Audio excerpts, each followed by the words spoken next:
Bismillah. Assalamualaikum warahmatullahi wabarakatuh. Innal hamdalillah nahmaduhu wa nasta'inuhu wa nastaghfiruh wa na'udzu billahi min shururi anfusina wa min sayyiati a'malina. May yahdihillahu fala mudilla lahu wa may yudlil fala hadiya lahu.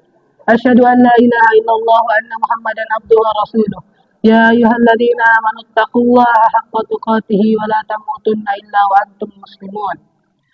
Teman-temanku yang semoga dirahmati Allah, pada kesempatan malam hari ini saya akan membawakan tema yang berjudul kerusakan dalam perayaan Tahun Baru. Seperti yang kita tahu,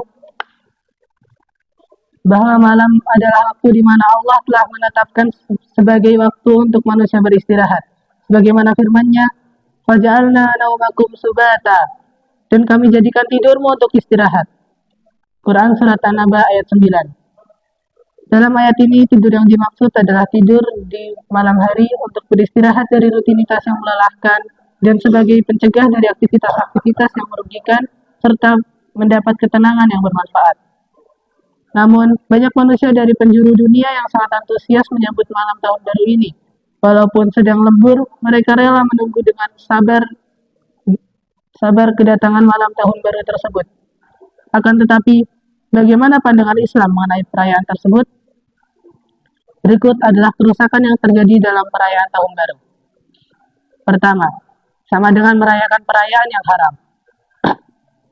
Perlu diketahui bahwa perayaan kaum muslimin hanya ada dua. Ada yang bisa sebutkan? Coba Zinan.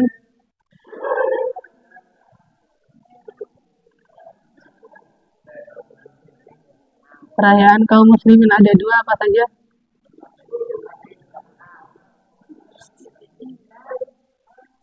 Benar. Kaum muslimin hanya memiliki dua hari raya, yaitu Idul Fitri dan Idul Adha.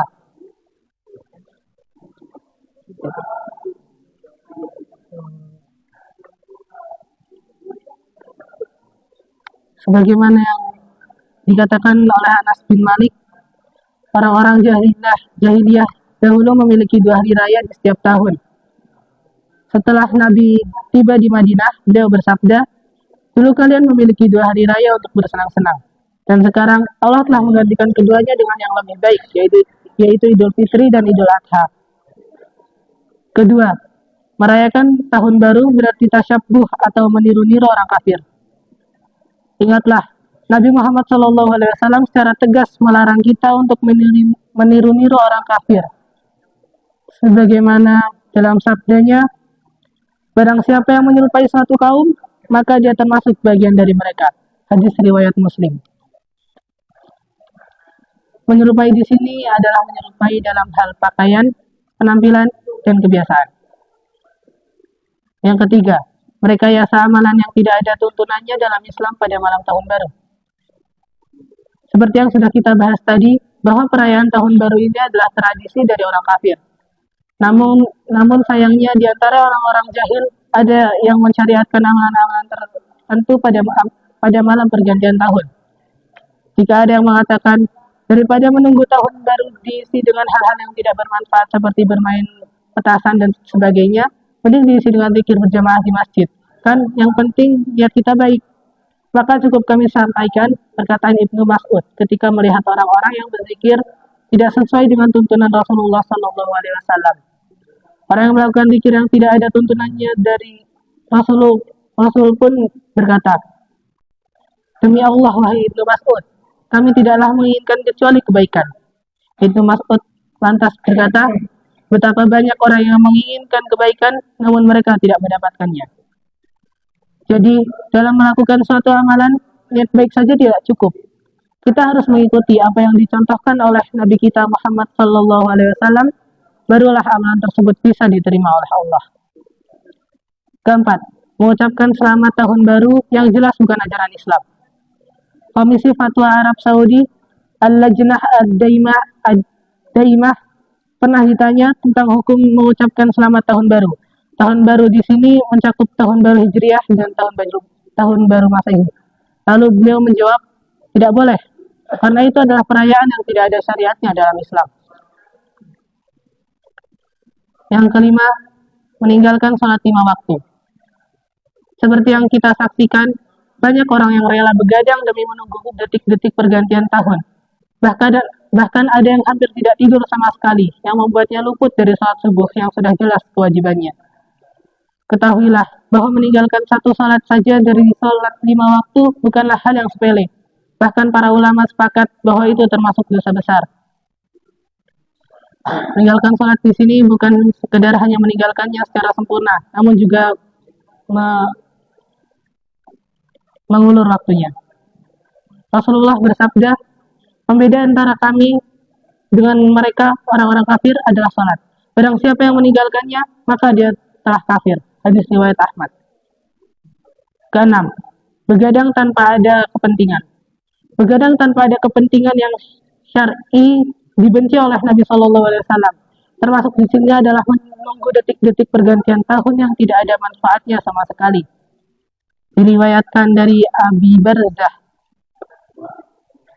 Beliau berkata, Rasulullah Shallallahu Alaihi Wasallam membenci tidur sebelum salat Isya dan mengobrol-ngobrol setelahnya. Hadis riwayat Bukhari. Ketujuh, mengganggu kaum muslimin. Merayakan tahun baru banyak diramaikan dengan suara mercon, trompet, petasan, atau suara bising yang lainnya. Ketahuilah, ini semua adalah suatu kemungkaran karena mengganggu muslim yang lainnya, terutama bagi orang yang butuh istirahat seperti orang sakit, adalah suatu kezaliman. Padahal mengganggu muslim lainnya adalah terlarang, sebagaimana sabda Nabi Muhammad SAW, seorang muslim adalah seseorang yang lisan dan tangannya tidak mengganggu orang lain. Hadis riwayat Bukhari dan Muslim. Kedelapan, terjerumus dalam zina. Jika kita lihat pada tingkah laku muda-mudi saat ini, perayaan tahun baru pada mereka tidaklah lepas dari ikhtilat atau campur baur antara pria dan wanita, dan berkhalwat atau berdua-duaan. Bahkan mungkin lebih parah dari itu, yaitu sampai terjerumus dalam zina dengan kemaluan. Inilah yang terjadi di malam perayaan tahun baru, dan ini nyata terjadi di kalangan muda-mudi. Yang kesembilan, menyanyiakan waktu yang begitu berharga. Merayakan tahun baru termasuk membuang-buang waktu, padahal waktu sangatlah kita butuhkan untuk hal yang bermanfaat dan bukan untuk hal yang sia-sia. Sabda Nabi Shallallahu Alaihi Wasallam, di antara tanda kebaikan Islam seseorang adalah meninggalkan hal yang tidak bermanfaat. Hadis riwayat Tirmizi. Mungkin itu saja yang bisa saya sampaikan. Kurang dan lebihnya saya mohon maaf.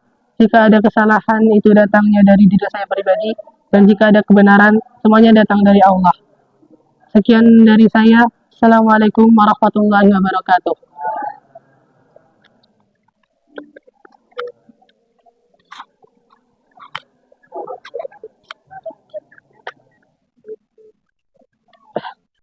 Enggak sesuai isi, aku masih nambah-nambah gambaran.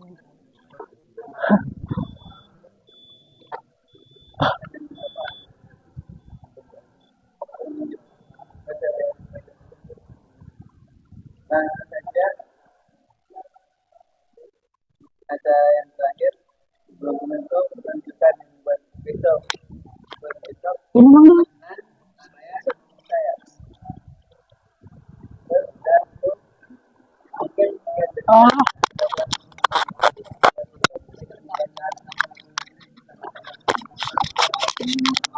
juga seperti enggak seperti mungkin sekian dari saya. Assalamualaikum warahmatullahi wabarakatuh.